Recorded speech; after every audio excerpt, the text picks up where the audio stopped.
सभी साथियों को राम राम। स्वागत है आप सभी का आपके अपने YouTube channel GK GS by Harish Bhardwaj official YouTube channel के अंदर। जैसे कि आप सभी जानते हैं, साइंस की जो है हमारी सीरीज चली हुई है, लगातार चली हुई है। और इस सीरीज के अंदर जो है आज हम चैप्टर नंबर 13 करने वाले हैं, यानी कि क्लास नंबर 13 करने वाले हैं। ये चैप्टर नंबर 13 है, क्लास नंबर 13 है। और अध्याय की बात करूं यानी कि केमिस्ट्री की जो है आज हम चैप्टर नंबर 3 करने वाले हैं मेरे भाई। ठीक है, जैसे कि आप सभी जानते हैं, थोड़ा सा आपको मैं बता देता हूं। फिजिक्स जो है हम यहाँ पर कंप्लीट कर चुके हैं मेरे भाई। ठीक है, फिजिक्स सब्जेक्ट को जो है हम कंप्लीट कर चुके हैं। और फिजिक्स के अंदर जो है टोटल हम 10 चैप्टर कंप्लीट करके आए हैं। और ऐसा ही हम यहाँ पर केमिस्ट्री के साथ करने वाले हैं। केमिस्ट्री के अंदर जो है टोटल 9 चैप्टर जो है हम यहाँ पर कंप्लीट करने वाले हैं मेरे भाई। ठीक है, तो पहले 2 चैप्टर केमिस्ट्री के हम कंप्लीट कर चुके हैं। थोड़ा सा मैं आपको बता देता हूँ केमिस्ट्री के बारे में।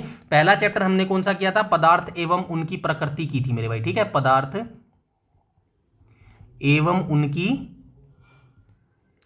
प्रकृति मेरे भाई। ठीक है, ये चैप्टर हमने केमिस्ट्री का पहला किया था। उसके बाद सेकंड चैप्टर हमने कौन सा किया था? सेकंड चैप्टर हमने किया था परमाणु की संरचना, जो कि हमने कल किया था मेरे भाई। ठीक है, परमाणु की संरचना किया था मेरे भाई, संरचना। ठीक है, ऐसे ही लिखेंगे ना, संरचना, संरचना मेरे भाई। ठीक है, उसके बाद तीसरा जो चैप्टर है आज, जिसका नाम क्या है? जिसका नाम है रासायनिक बंधन एवं रासायनिक अभिक्रियाएं। ये चैप्टर जो है आज हम करने वाले हैं। और इंग्लिश में इसको क्या बोलेंगे मेरे भाई? इंग्लिश में इसको बोलेंगे केमिकल बॉन्डिंग। ठीक है, यहां पे लिख देता हूं, चलो, CHEMICAL, केमिकल बॉन्डिंग। बॉन्डिंग बंध का होता है, बंध का मतलब इंग्लिश में बॉन्डिंग होता है।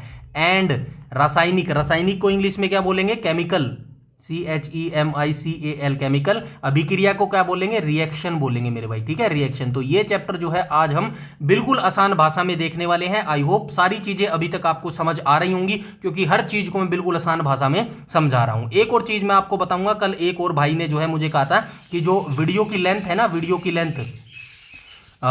की लेंथ यानी कि किसकी बात कर रहा था? टाइम की बात कर रहा था। कल की वीडियो ऑनेस्टली एक घंटे जो है 31 मिनट की वीडियो हो गई थी।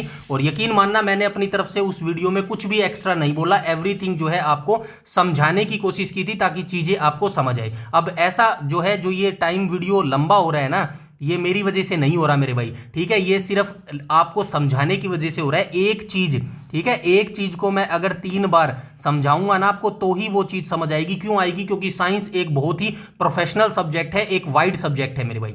ठीक है, एक वाइड सब्जेक्ट है। इसको बिल्कुल आसान भाषा में समझने के लिए एक चीज को 3-3 बार समझाना पड़ता है। अब जो हम पीछे सब्जेक्ट करके आए थे, जैसे कि इंडिया जीके हो गया, ठीक है, हरियाणा जीके हो गया, कंप्यूटर हो गया, करंट अफेयर हो गया, एग्रीकल्चर हो गया, ये सारे सब्जेक्टों में इतनी ज्यादा वीडियो लंबी नहीं बनी। और ना ही आपने वहां पर बोला कि भाई ऐसा कुछ प्रॉब्लम है मेरे भाई। क्यों नहीं आया? एक तो वो चीजें, कुछ चीजें आपको पहले से पता थी, वहां पर आपका इंटरेस्ट भी था मेरे भाई। ठीक है, चीजों का जब इंटरेस्ट होता है ना, तो टाइम का नहीं पता लगता। अब यहां पर एक तो ये परमाणु वगैरह चले हुए हैं, केमिस्ट्री फिजिक्स सबसे ज्यादा डिफिकल्ट चीज है। और ये चीज आपने कभी डिटेल से पढ़ी नहीं है, आप सीधा मारते हो रट्टा मेरे भाई। जो कोई एक पहले बच्चे ने कहा भी था, भाई डायरेक्ट MCQ करवा दे, तो वहीं से हम पढ़ लेंगे। तो मैं यहाँ पे डिटेल से सिर्फ इसीलिए पढ़ा रहा हूँ, ताकि आपको रट्टा ना मारना पड़े। और फिजिक्स और केमिस्ट्री मिलाकर जो है साइंस से कंप्लीट जो है 15 मार्क्स के क्वेश्चन पूछे जाते हैं। तो मैं यहाँ पर चाहता हूँ कि 12 प्लस जो है आपके क्वेश्चन इजीली ठीक हो जाए, इसीलिए ये टाइम लग रहा है मेरे भाई। ठीक है, और ये टाइम लगाना बेहद जरूरी भी है। फिर भी मैं अपनी तरफ से कोशिश करूंगा भाई, वीडियो की जो लेंथ है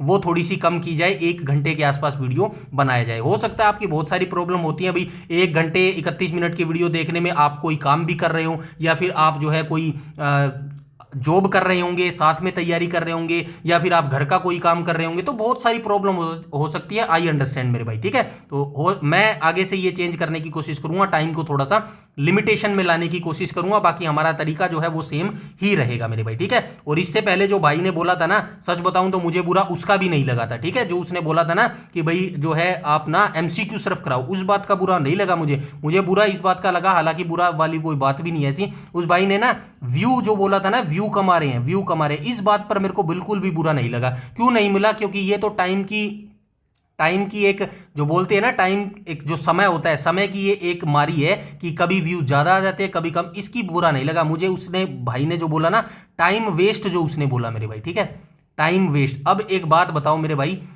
पिछले 10 महीने से ये हमारी सीरीज चल रही है। कितने महीने से चल रही है? 10 मंथ से ये हमारी जो है सीरीज चल रही है। इसके अंदर मैं कितने लेक्चर करवा चुका हूं? लगभग 250 लेक्चर अभी तक मैं इसके अंदर करवा चुका हूं, इस पूरे बैच के अंदर। ये पूरा बैच है एक फ्री इनिशिएटिव मेरे भाई।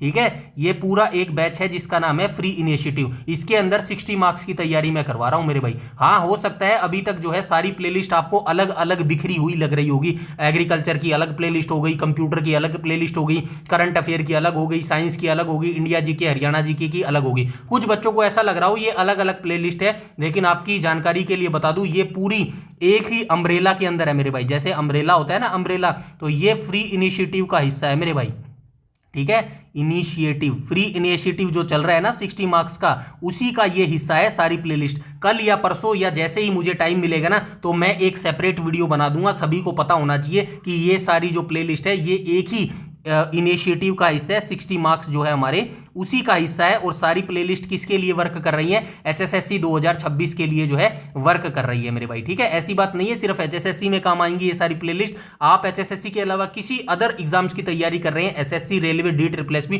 वहां पर भी ये सारी प्लेलिस्ट आपको काम आएंगी। बस हरियाणा जी के वहां पर जो है काम नहीं आएंगी मेरे भाई, ठीक है। ये सारी जो है आपको बतानी चीजें जरूरी थी। अगली बार यानी कि आज से मैं जो है कोशिश करूंगा कि वीडियो जो है छोटी बनाई जाए मेरे भाई, ठीक है। आई होप आप भी समझ गए होंगे वीडियो लंबा होने का क्या कारण है मेरे भाई, ठीक है। तो चलिए हम चलते हैं, हमारे तीसरा चैप्टर जो है आज का, हमारा तीसरा चैप्टर होने वाला है chemical bonding and chemical reaction मेरे भाई, ठीक है। यहां पर हमारा जो है चैप्टर खत्म हो जाएगा, MCQ खत्म हो जाएगा और यहां से हमारी जो है थ्योरी स्टार्ट हो जाएगी मेरे भाई, ठीक है। तो थ्योरी को एक एक करके हम देखना स्टार्ट करते हैं मेरे भाई। रासायनिक बंधन एवं रासायनिक अभिक्रियाएं यानी कि chemical bonding and chemical reactions मेरे भाई, ठीक है। तो सबसे पहले हम देख लेते हैं संयोजकता और अष्टक का नियम के बारे में हम बात कर लेते हैं मेरे भाई, ठीक है। संयोजकता और अष्टक नियम के बारे में बात कर लेते हैं, थोड़ा थोड़ा डिटेल से बताता हुआ चलूंगा और बाकी सारी चीजें मैंने यहाँ पे लिख भी दी गई है मेरे भाई, ठीक है। जैसे कि यहाँ पे आपको क्या दिख रहा है, यहाँ पे NCERT की डेफिनेशन है जो कि आपको किताब में मिल जाएगी और इसी को मैंने सरल भाषा में लिख दिया है। अब टाइम क्यों लगता है, इसको मैं थोड़ा सा और ईजी तरीके से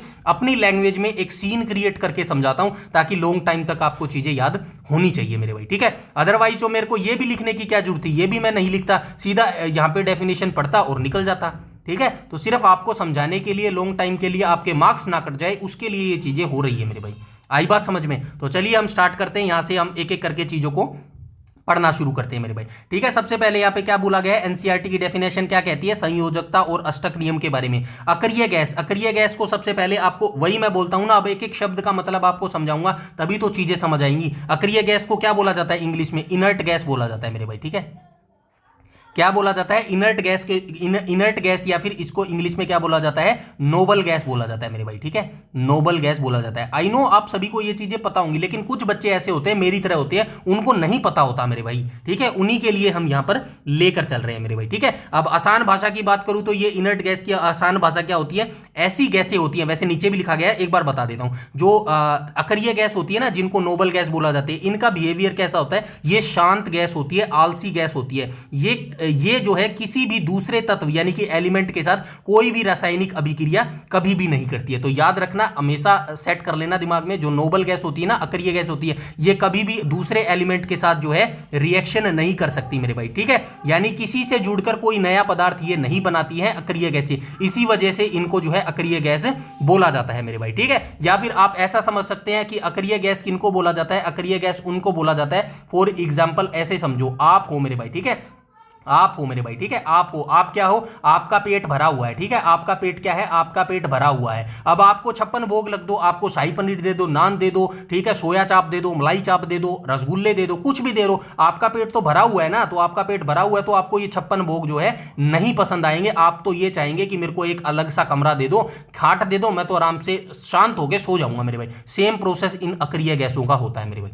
आई बात समझ में? यहां तक सारी चीजें क्लियर है? आई होप यहां तक सारी चीजें जो है क्लियर हो गई होंगी मेरे भाई, ठीक है। अब पढ़ते हैं डेफिनेशन को, ठीक है। अब यहां पे देखो, अक्रिय गैस का इलेक्ट्रॉनिक विन्यास जो है वो स्थायी होता है यानी कि स्टैटिक होता है, क्योंकि उनके बाह्यतम कक्ष में, ठीक है, आउटर जो शेल होता है ना, आउटर शेल, उसके अंदर 8 इलेक्ट्रॉन होते हैं मेरे भाई, ठीक है। 8 इलेक्ट्रॉन का मतलब क्या होता है? यानी कि वो जो है स्टैटिक हो जाता है मेरे भाई, ठीक है। 8 इलेक्ट्रॉन होंगे तो स्टैटिक हो जाएगा, वो शांत हो जाएगा। अन्य तत्व अपना अष्टक इलेक्ट्रॉन जो है पूर्ण करने के लिए रासायनिक बंध बनाते हैं।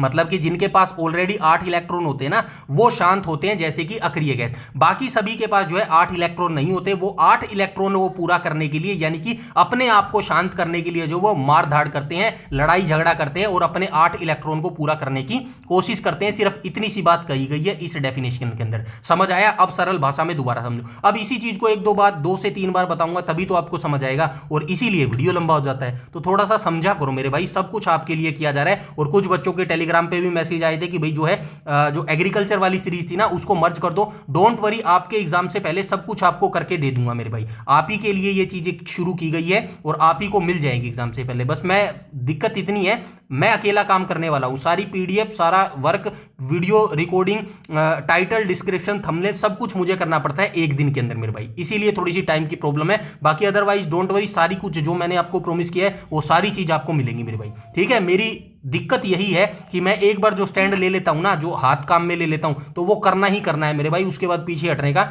कोई मतलब नहीं है मेरे भाई।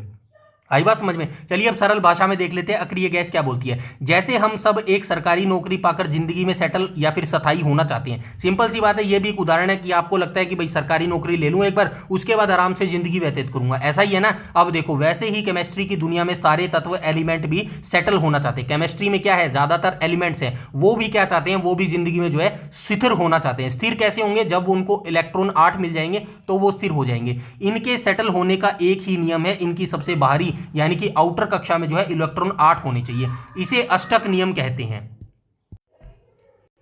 चलिए आगे चलते हैं। ठीक है? अक्रिय गैसें, अब ये देखो, ये इन्हें क्या कहते हैं, इन्हें अष्टक नियम कहते हैं। अक्रिय गैस जैसे कि हीलियम, नियोन, अभी बताता हूं अक्रिय गैस कौन कौन सी होती है। पहले से सेटल है, क्यों? क्योंकि इनके पास 8 इलेक्ट्रॉन है, इसीलिए वो किसी से बात नहीं करती हैं। बाकी सारे तत्व 8 का आंकड़ा छूने के लिए मारामारी करते हैं। इसी चक्कर में जो है, इसी चक्कर में जो है रासायनिक बंध बनते हैं मेरे भाई। आई बात समझ में? यहां पे लिखा गया ना रासायनिक बंध, तो इसी चक्कर में रासायनिक बंध बनते हैं। किस चक्कर में रासायनिक बंध बनते हैं? जिनके 8 इलेक्ट्रॉन पूरे नहीं होते, वो 8 इलेक्ट्रॉन पूरे होने के लिए जो है रासायनिक बंध बनाते हैं। अब 8 इलेक्ट्रॉन पूरे क्यों करते हैं? क्योंकि सभी एलिमेंट जो है अपने आप को शांत रखना चाहते हैं मेरे भाई। आई बात समझ में? अब मैं अक्रिय गैस बता देता हूं थोड़ी सी। अक्रिय गैस आपको याद रखनी बेहद जरूरी है, क्योंकि यहां से क्वेश्चन पूछता है मेरे भाई। ठीक है? क्या आपसे पूछता है तो अक्रिय गैस कौन कौन सी होती है? तो अक्रिय गैस कौन कौन सी होती है? हीलियम होती है, ऊपर लिख देता हूं, ऊपर खाली जगह है मेरे भाई। ठीक है? यहां पे खाली जगह है, तो हीलियम, ये डायरेक्ट क्वेश्चन पूछता है, इसीलिए अब टाइम तो लगेगा ना यार, बता रहा हूं तो। ठीक है? टाइम तो लगेगा। हीलियम गैस, हीलियम गैस क्या है? एक अक्रिय गैस है। इसका यूज कहां पर आती है? गुब्बारे में भरी जाने वाली। ठीक है? गुब्बारों में इनका यूज होता है। गुब्बारों में जो हल्की गैस भरी जाती है ना, वो यही होती है हीलियम मेरे भाई। ठीक है? दूसरी क्या है? दूसरी मेरे भाई नियोन गैस है मेरे भाई। ठीक है? नियोन गैस है। दूसरी कौन सी गैस है? नियोन गैस है। इसका उपयोग कहां पर होता है? इसका उपयोग जो है जो चमकीली विज्ञापन लाइटें होती है ना, उसमें इस्तेमाल होता है। चमकीली विज्ञापन लाइटों में। ठीक है? विज्ञापन लाइटों में इसका उपयोग हो जाए मेरे भाई। ठीक है? डायरेक्ट क्वेश्चन पूछता है, ये एग्जांपल ही बता रहा हूं मैं आपको। ठीक है ना? उसके बाद तीसरी कौन सी है? आर्गन गैस है मेरे भाई। ठीक है? आर्गन गैस है। AR से इसको डिनोट किया जाता है। ठीक है? इसको डिनोट भी करके बताऊं क्या? हीलियम को डिनोट कैसे करते हैं? HE से डिनोट करते हैं। नियोन को डिनोट किससे करते हैं? NE से डिनोट करते हैं।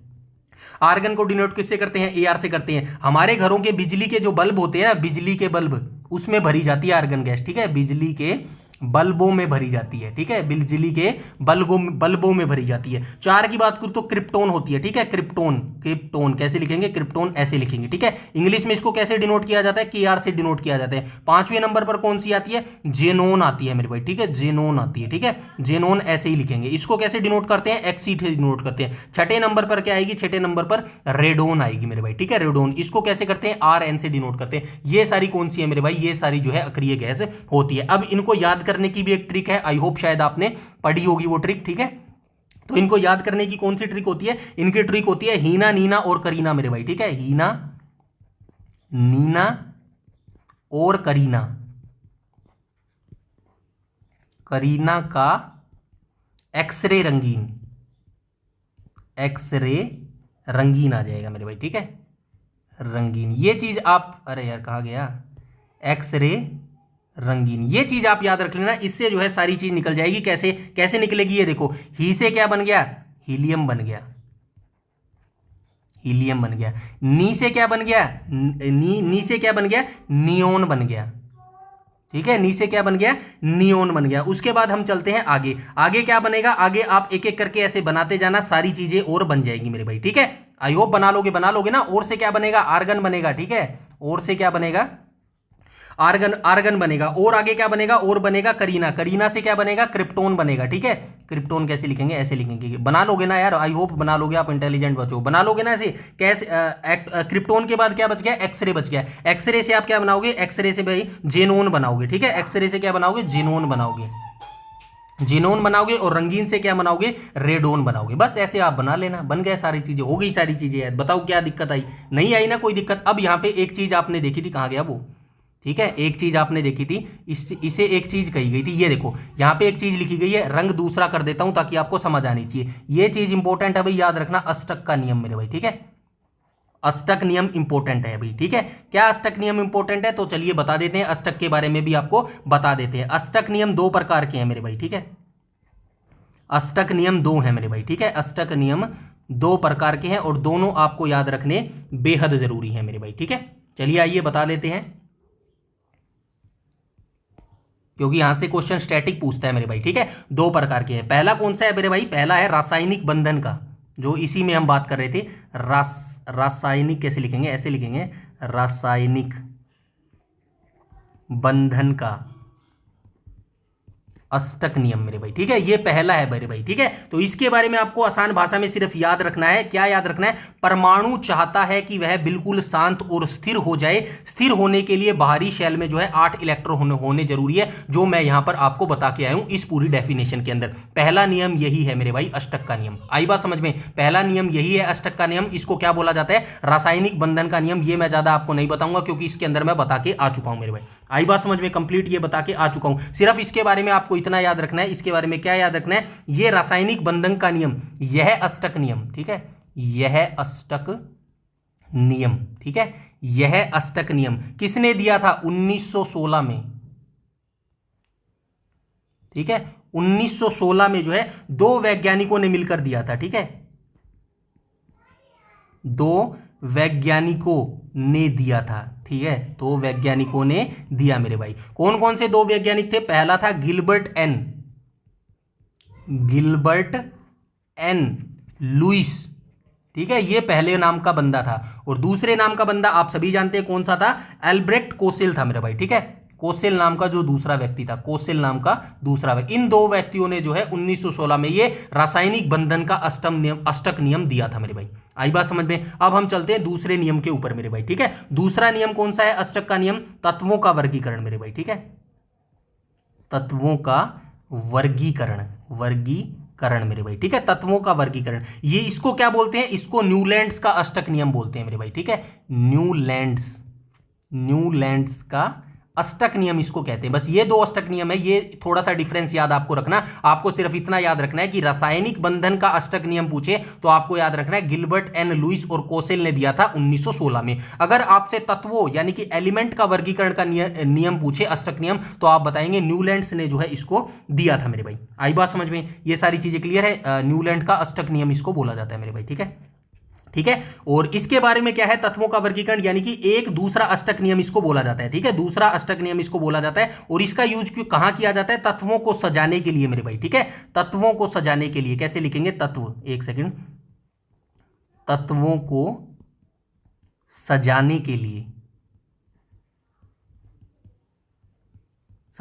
यानी कि पीरियोडिक टेबल को सजाने के लिए जो है इसका उपयोग किया जाता है मेरे भाई। आई बात समझ में। तो ये नियम कब दिया था, ये नियम जो है न्यूलैंड ने दिया था। और कब दिया था, 1865 में दिया था मेरे भाई, ठीक है, 1865 में जो है ये किसने दिया था, न्यूलैंड ने दिया था। बस इतनी चीज जो है आप याद रखेंगे। आई बात समझ में। और इन्होंने सिर्फ इतना सा बताया था, जैसे संगीत के 7 स्वर होते हैं ना, सारे गामा पादानी, उसके बाद 8वां जो सुर आता है वो कौन सा आता है, दोबारा से सारे गामा पादानी स्टार्ट हो जाता है। इसी तरह जो है न्यूलैंड ने कहा था कि अगर हम तत्वों को उनके बढ़ते परमाणु भार के हिसाब से रखें, क्या कहा न्यूलैंड ने इतना कहा कि अगर हम तत्वों को, एलिमेंट्स को उनके बढ़ते परमाणु भार के हिसाब से रखें तो 8वां तत्व हमेशा गुण पहले तत्व के समान ही होगा मेरे भाई। आई बात समझ में। बस ये चीज जो है मैं बोल रहा हूं ना, जो आसानी से पढ़ लेना मेरे भाई, सारी चीज जो है आपको समझ आ जाएंगी मेरे भाई, ठीक है। बस ये पहले से आपको इतनी सारी चीजें याद रखनी है। इसके बाद हम चलते हैं आगे मेरे भाई, क्वेश्चन पॉइंट नंबर सेकंड को देख लेते हैं मेरे भाई, ठीक है। तो चलिए देख लेते हैं पॉइंट नंबर सेकंड में, पॉइंट नंबर सेकंड,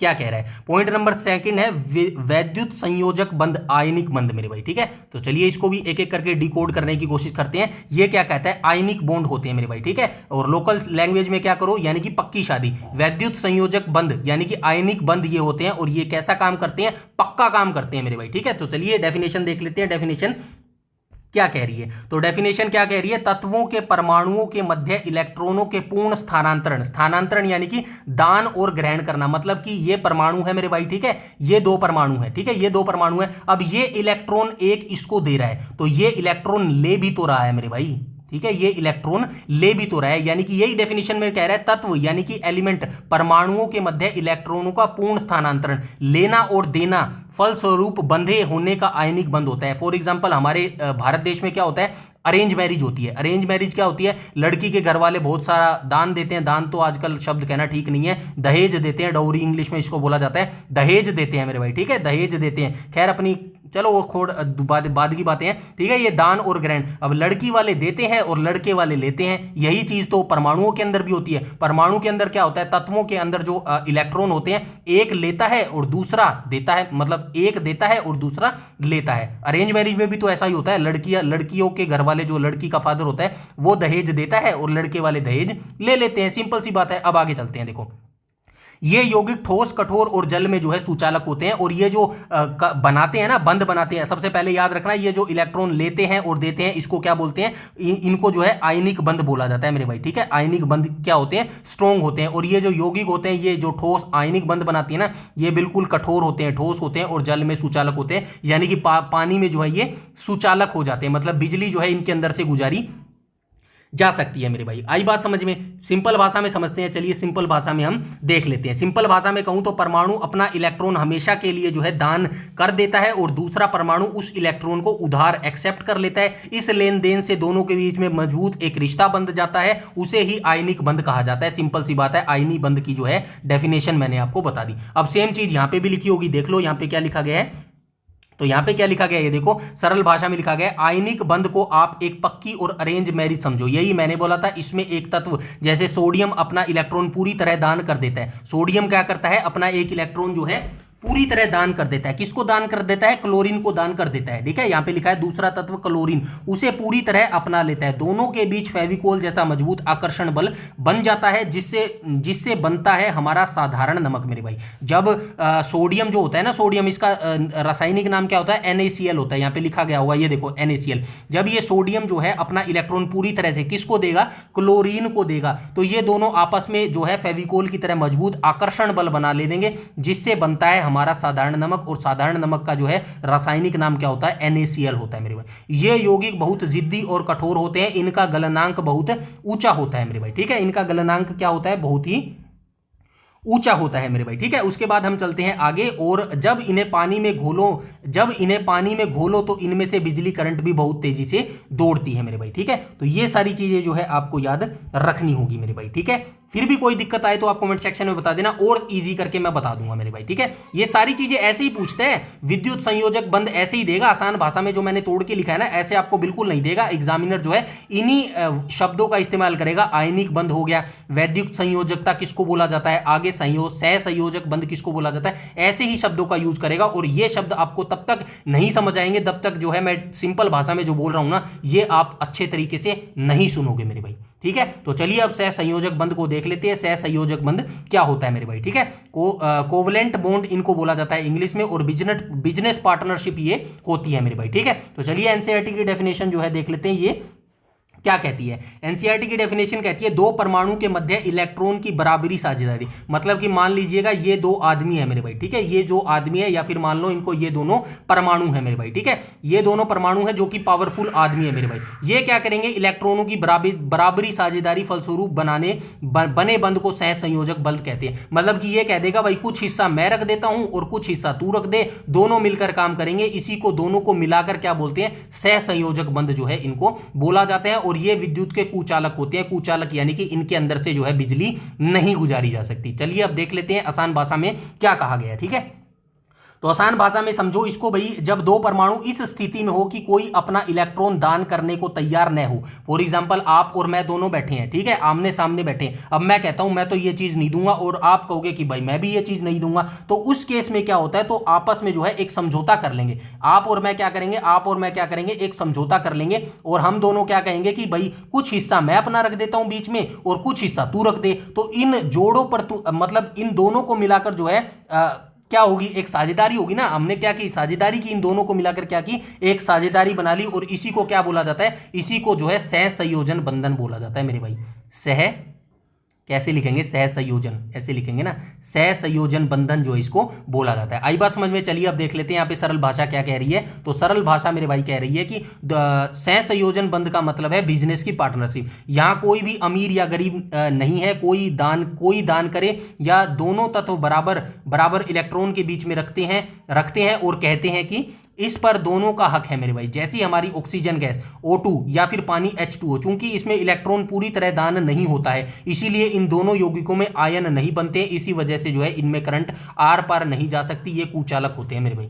आई बात समझ में, इसीलिए ये कुचालक होते हैं मेरे भाई। याद रखना, हाइड्रोजन क्या होती है, हाइड्रोजन क्या होता है, H होता है मेरे भाई, ठीक है। हाइड्रोजन क्या होता है, H होता है। इसके पास क्या होता है, एक इलेक्ट्रॉन होता है मेरे भाई, ठीक है। क्या होता है, एक इलेक्ट्रॉन होता है, ठीक है। और दूसरा हाइड्रोजन के पास भी जो है एक जो है इलेक्ट्रॉन लेकर आता है, ये भी एक इलेक्ट्रॉन लेकर आता है, ठीक है। तो दोनों के बीच में इलेक्ट्रॉन रखकर साझा कर लेते हैं और H जो है सिंगल बॉन्ड बन जाता है मेरे भाई, ठीक है। ये जो है सिंगल बॉन्ड बन जाता है। आई बात समझ में, यहां तक सारी चीजें क्लियर है। H1 क्या बन जाएगा, बाद में H2 बन जाएगा मेरे भाई। आई बात समझ में। तो यही उदाहरण आपको याद रखनी है मेरे भाई, ठीक है। इसके बाद हम चलते हैं आगे, उप संयोजन बंध की हम बात कर लेते हैं मेरे भाई, ठीक है।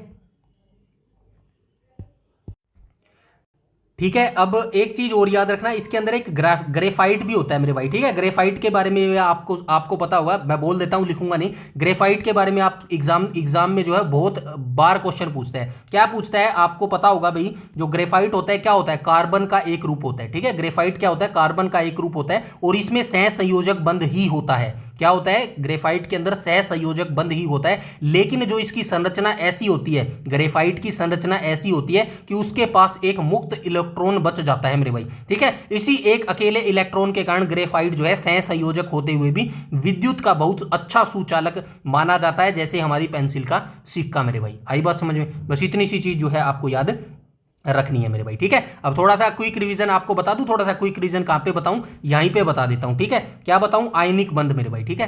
चलिए यहां पे बता देता हूं, आयनिक बंध, ठीक है। अभी आयनिक बंध हमने पढ़ लिया ना, फिर भी याद करना जरूरी है मेरे भाई, ठीक है। बार बार यहीं से क्वेश्चन पूछता है, आयनिक बंध मेरे भाई, ठीक है। ये बताना जरूरी है, आयनिक बंध। आयनिक बंध क्या होता है, इलेक्ट्रॉनों का पूर्ण स्थानांतरण मेरे भाई। ऊपर देख लेना, सारी चीजें मैंने ऐसे ही लिखी है, ऐसे ही बताया है, इलेक्ट्रॉनों, ठीक है। इलेक्ट्रॉनों का पूर्ण स्थानांतरण करते हैं, ये पूर्ण स्थानांतरण, ठीक है, ऐसे ही लिखेंगे ना, स्थानांतरण, ठीक है। आयनिक बंध क्या होते हैं, इलेक्ट्रॉनों का पूर्ण स्थानांतरण करते हैं मेरे भाई। दूसरा हमने अभी क्या देखा, दूसरा हमने देखा सहसंयोजन, ठीक है।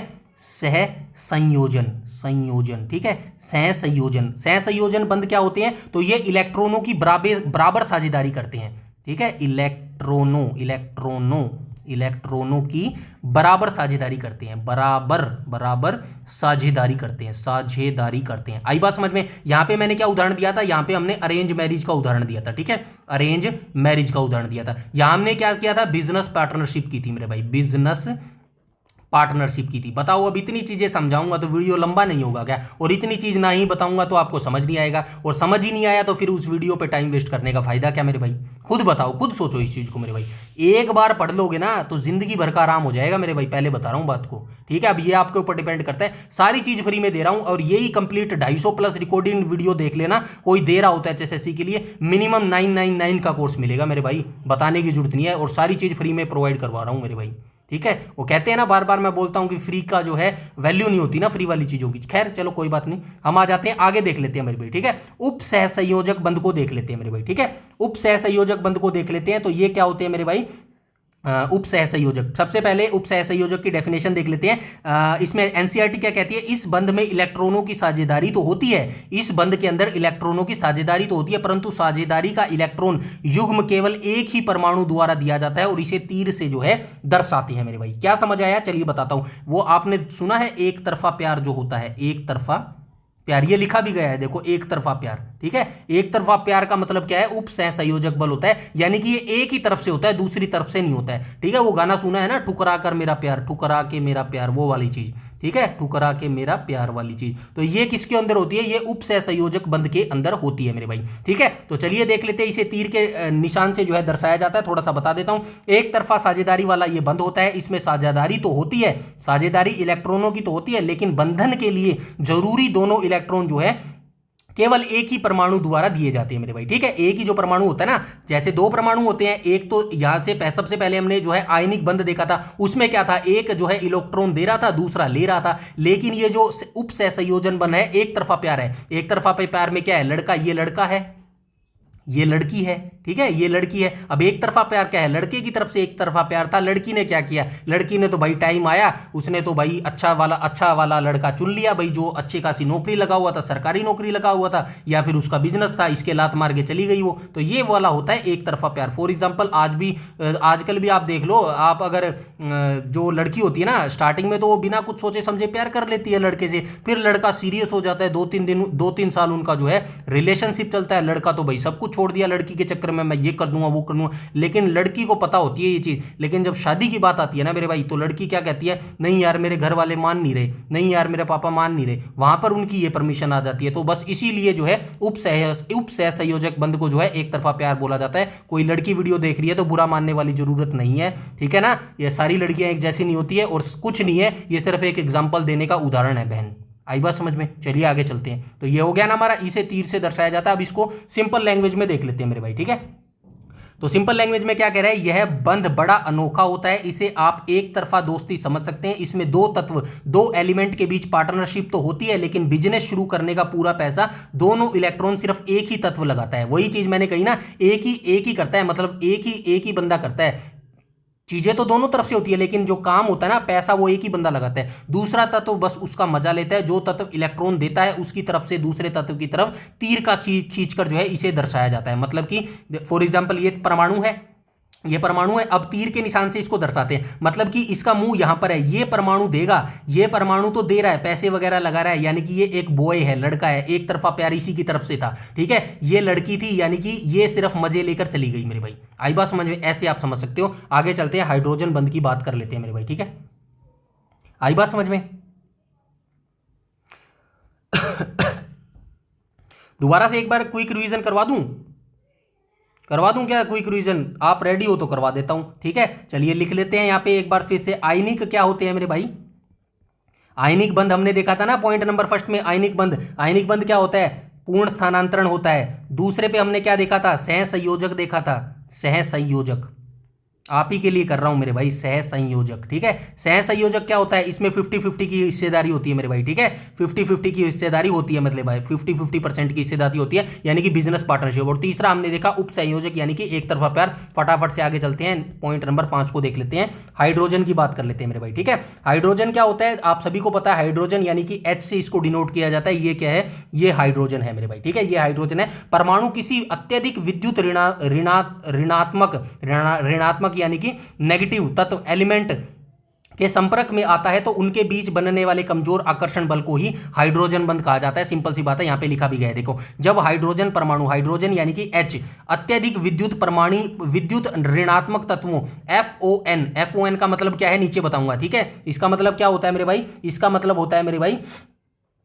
होता है फ्लोरीन, ऑक्सीजन और तीसरी गैस का क्या मतलब होता है भाई, नाइट्रोजन होता है ना, ठीक है। नीचे लिखा भी होगा, ये देखो कहां गया, ये रहा, ऑक्सीजन, नाइट्रोजन और फ्लोरीन मेरे भाई, ठीक है। तो ये चीज आप याद रखना। FON का मतलब यहां पे ट्रिक से बताया गया है। FON का मतलब क्या है, F का मतलब फ्लोरीन है, O का मतलब ऑक्सीजन है और N का मतलब नाइट्रोजन है। कहने का मतलब है, ये यहां पे क्या लिखा गया है, यहां पे है हाइड्रोजन मेरे भाई, और यहां पे क्या है, यहां पे लिखा गया है FON, ठीक है, FON है। यहां पर क्या है, यहां पर जो है फ्लोरीन है, ऑक्सीजन है और नाइट्रोजन है। अब हाइड्रोजन क्या है, इनकी तरफ आकर्षित होने की कोशिश करेगा। हाइड्रोजन क्या होता है, हल्का होता है, इनकी तरफ आकर्षित होने की कोशिश करेगा। यहां पे देखो क्या लिखा गया है, ऋणात्मक तत्वों के संपर्क में आता है तो एक कमजोर आकर्षण बंध बन जाता है, जिसे हाइड्रोजन बंध कहते हैं। इसी के कारण जल जो है द्रव अवस्था में बना रहता है। जो जल होता है ना, जल हमारा पानी होता है, पानी आप देखते हो घड़ों के अंदर, घड़े के अंदर रहता है, वाटर प्योरीफायर के अंदर रहता है, आरओ के अंदर रहता है, समुद्रों के अंदर रहता है, नदियों के अंदर रहता है, तालाबों के अंदर रहता है। जल रहता है ना, उड़ता तो नहीं है एकदम से,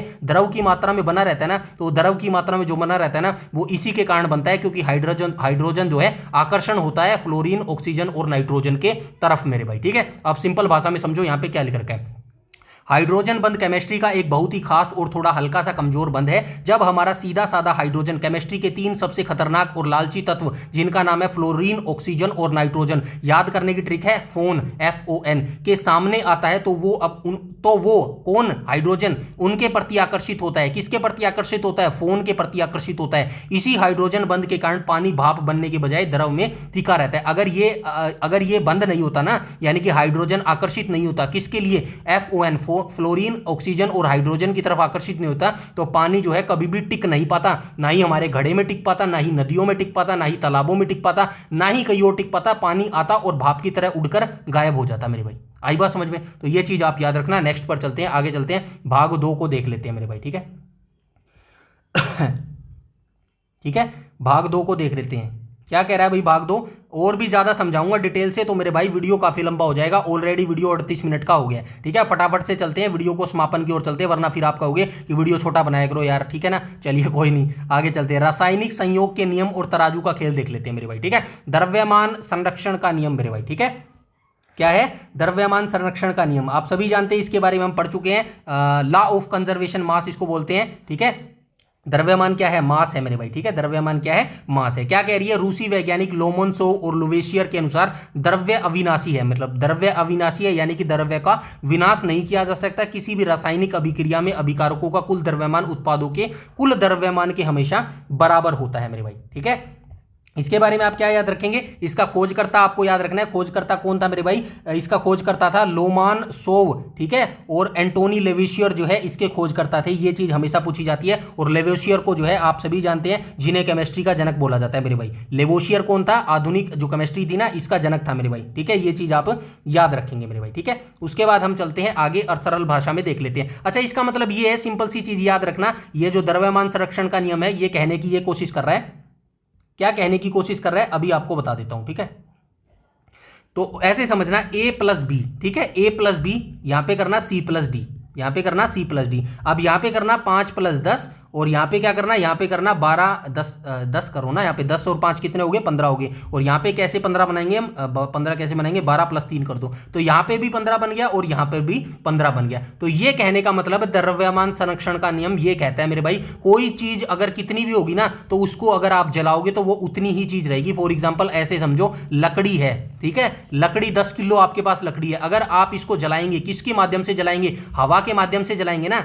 ये तो आपको पता होगी ना, जो आग जलती है, हमारी आग जलती है, किसकी सहायता से जलती है, ऑक्सीजन की सहायता से जलती है। अब ये मत कहना ये भी हमें नहीं पता था मेरे भाई, ठीक है। सभी को पता है आग जो है ऑक्सीजन की सहायता से जलती है। याद रखना, अगर फॉर एग्जांपल आपने जो है एक मोमबत्ती जलाई मेरे भाई, ठीक है, ठीक है। ये क्या है, एक मोमबत्ती है, इसके ऊपर से जो है इसको कवर कर देना एक गिलास की सहायता से। क्या हो गया रे ये, ठीक है। एक सेकंड मेरे भाई, ठीक है, समझाना पड़ता है यार। अब इसको जो है एक कांच की बोतल से या किसी से भी जो है कंप्लीट बंद कर देना, इसके अंदर हवा नहीं जानी चाहिए। अगर इसके अंदर हवा नहीं जाएगी ना, तो ये मोमबत्ती बुझ जाएगी। यही एक प्रमाण है कि आग जो जलती है ना, वो ऑक्सीजन की सहायता से ही जलती है। अब याद रखना, जो लकड़ी है ना, लकड़ी 10 किलो लकड़ी थी आपके पास, आपने इसको जला दिया, और जलाने के बाद क्या बची, राख बची मेरे भाई, ठीक है। राख बची, गैस बची, धुआं बचा, ठीक है। पानी भी निकलता है अंदर से, ठीक है, पानी भी निकलता है। अब 10 किलो आपने लकड़ी जलाई। अब मैं आपको कहूं कि भाई तूने 10 किलो लकड़ी जलाई थी ना, तो इसका वजन कितना था, लकड़ी का 10 किलो वजन था। ये जो लकड़ी जलने के बाद क्या रह गई, राख रह गई, गैस रह गई, धुआं रह गया, पानी रह गया। इनका वजन बाद में करोगे तो कितना आएगा, 10 किलो ही वजन आएगा। हो रहा है विश्वास, नहीं हो रहा ना। अब आप कहोगे यार लकड़ी तो 10 किलो थी, राख जो है वो तो थोड़ी सी राख सी है, ये 10 किलो कैसे बच गई। चलिए आइए बताता हूं कैसे बच गई, ठीक है। तो पहले ये डेफिनेशन पढ़ता हूं, उसके बाद आपको बताता हूं मेरे भाई, ठीक है। तो डेफिनेशन क्या है, अच्छा ठीक है, डेफिनेशन क्या कहती है, यह नियम कहता है कि दुनिया में न तो आप किसी नए पदार्थ को अपने आप पैदा कर सकते हो और न ही किसी चीज को पूरी तरह से मिटा सकते हो। भगवान ने जितना वजन दुनिया में बनाया है वो फिक्स रहेगा। आप अगर 10 किलो लकड़ी और ऑक्सीजन को आपस में जलाओगे तो जलने के बाद जो राख धुआं गैस बनेगा उनका सब कुल वजन तोलने पर बिल्कुल 10 किलो ही बैठेगा। इसे ही द्रव्यमान संरक्षण का नियम कहते हैं। एक चीज आप करना, फॉर एग्जाम्पल आप एक बड़ा सा जो है बॉक्स ले लो, ठीक है, कांच का एक बड़ा सा बॉक्स ले लो, इसके अंदर जो है 10 किलो लकड़ियां डाल दो, ठीक है, 10 किलो लकड़ियां डाल दो और इसको जला दो। इसको जलाओगे तो इसी बॉक्स के अंदर आपको जो है राख भी बच जाएगी, ठीक है। लकड़ी को तोलने से पहले देखने ना 10 किलो वजन या जितना भी उस लकड़ी का वजन हो, फिर इसके बाद इसको आप जला देना। इसको बाद जलाओगे ना, अंदर क्या बचेगी, राख बच जाएगी मेरे भाई, ठीक है। और क्या बच जाएगी, धुआं अंदर बच जाएगा, ठीक है, थोड़ा थोड़ा जल भी आपको बच जाएगा। बहुत सारी जो भी चीज निकलेंगी ना उनको तोलने ना, इसका वजन भी 10 किलो ही आएगा मेरे भाई, ठीक है। इसी को बोलते हैं द्रव्यमान का संरक्षण का नियम मेरे भाई। आई बात समझ में? यहां तक सारी चीजें आई थिंक जो है क्लियर हो गई होंगी मेरे भाई, ठीक है।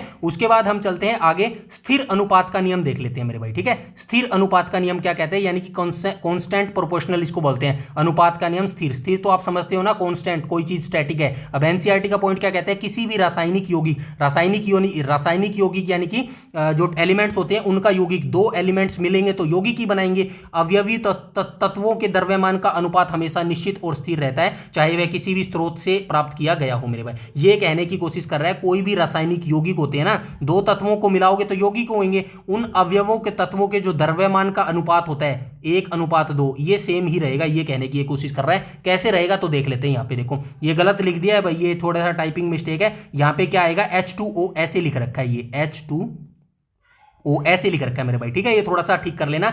इस नियम का सीधा सा मतलब है कि रेसिपी हमेशा फिक्स रहेगी। आप पीने का पानी चाहे अपने घर के नल से लो या फिर बिस्लेरी की बोतल से लो या गंदे नाले के पानी को साफ करके बनाओ। कहने का क्या मतलब है, आपको एक चीज लेनी है, ठीक है, एक चीज लेनी है, चाहे आप कहीं से भी ले लो वो चीज, मार्केट से ले लो, घर से ले लो, विदेशों से ले लो, आपने एक चीज ले ली, ठीक है। अब आगे चलो, ठीक है, आपने एक चीज ले ली। पानी का सूत्र क्या होता है, हमेशा H2O पानी का सूत्र होता है, ठीक है। ये पानी का सूत्र है, सभी को पता है ना, H2O पानी का सूत्र होता है। उसमें हाइड्रोजन और ऑक्सीजन का वजन हमेशा 1:8 के अनुपात में ही मिलेगा। यही वो कहने की कोशिश कर रहा है कि उसका अनुपात कभी भी चेंज नहीं होगा मेरे भाई, वो सेम होगा। ऐसा नहीं हो सकता कि नाले के पानी में ज्यादा हाइड्रोजन आ जाए या फिर बाहर से मंगाई गई वस्तुओं में जो है अलग चीज आ जाए मेरे भाई, समझ रहे हो। तो इसी को जो है स्थिर अनुपात का नियम जो है कहा जाता है मेरे भाई, ठीक है। यहां तक सारी चीजें क्लियर है। आई होप यहां तक सारी चीजें जो है क्लियर हो गई होंगी। इसके बारे में सिर्फ आपको याद रखना है, खोजकर्ता, खोजकर्ता किसका खोजकर्ता, एक सेकंड, किसका खोजकर्ता, तो ये स्थिर अनुपात का खोजकर्ता, स्थिर अनुपात का खोजकर्ता कौन था भाई, इसका खोजकर्ता जोसेफ प्राउस्ट था मेरे भाई, ठीक है। जोसेफ प्राउस्ट, कैसे लिखेंगे, प्राउस्ट, प्राउस्ट कैसे लिखेंगे मेरे भाई, प्राउस्ट लिख दो यार, कैसे भी लिख दो, ठीक है। तो जोसेफ प्राउस्ट ने दिया था 1799 में मेरे भाई, ठीक है। तो ये चीज आपको याद रखनी है, इतनी सी मेरे भाई। आई बात समझ में? चलिए उसके बाद हम चलते हैं आगे, आगे देख लेते हैं भाग 3 को देख लेते हैं, रासायनिक अभिक्रियाओं के जादुई प्रकार देख लेते हैं मेरे भाई, ठीक है। तो रासायनिक अभिक्रिया यानी कि केमिकल रिएक्शंस की ये बात कर रहे हैं मेरे भाई, ठीक है। दो दिल मिल रहे हैं, बिल्कुल आसान भाषा में बताया, कोई दिक्कत वाली बात नहीं है। संयोजन या फिर योगात्मक अभिक्रिया मेरे भाई, ठीक है। संयोजक या फिर योगात्मक अभिक्रिया, आप सभी को पता है संयोजन क्या होता है, संयोजन किसको बोलते हैं, संयोजन या फिर योग, योग किसको बोलते हैं, चलिए संयोजन मान सकते हैं, थोड़ा सा डिफिकल्ट वर्ड हो जाएगा। योग किसको बोलते हैं, 2+2 का हमने योग किया ना, तो क्या मिले, दो अक्षर मिल गए, तो बस वही कह रहा है, दो एलिमेंट को मिलना या फिर जुड़ना क्या कहलाता है, संयोजन कहलाता है मेरे भाई, ठीक है। वह अभिक्रिया यानी कि वह रिएक्शन जिसमें 2 या 2 से अधिक अभिकारक मिलकर एकल उत्पाद बनाते हैं, उसको जो है संयोजन या फिर योगात्मक अभिक्रिया बोला जाता है। सिंपल सी बात कह रहा है मेरे भाई, ठीक है। तो यहां पे देखो सरल भाषा में क्या बोल रहा है, योगात्मक का मतलब क्या है, योगात्मक का मतलब जुड़ना है। जैसे मैंने जोड़ा ना, 2+2 को जोड़ दिया तो जुड़ गया। जब दो अलग अलग अकेले तत्व और आपस में जुड़कर एक नया सिंगल परिवार बना लेते हैं, जैसे कि फॉर एग्जांपल आप हो, आपके पापा हैं, ठीक है, आपके पापा हैं, ठीक है, और आपकी मम्मी है, दोनों अलग अलग परिवार से आती है ना, तो ये दोनों जुड़कर इन्होंने क्या बनाया, परिवार बनाया ना। तो बस वही चीज ये यहां पर कह रहे हैं, सिंगल परिवार बना लेते हैं तो उस संयोजन अभिक्रिया कहते हैं। इस परिवार को क्या कहते हैं, इस परिवार को जो है संयोजन अभिक्रिया बोलते हैं मेरे भाई। सिंपल सी बात है, जैसे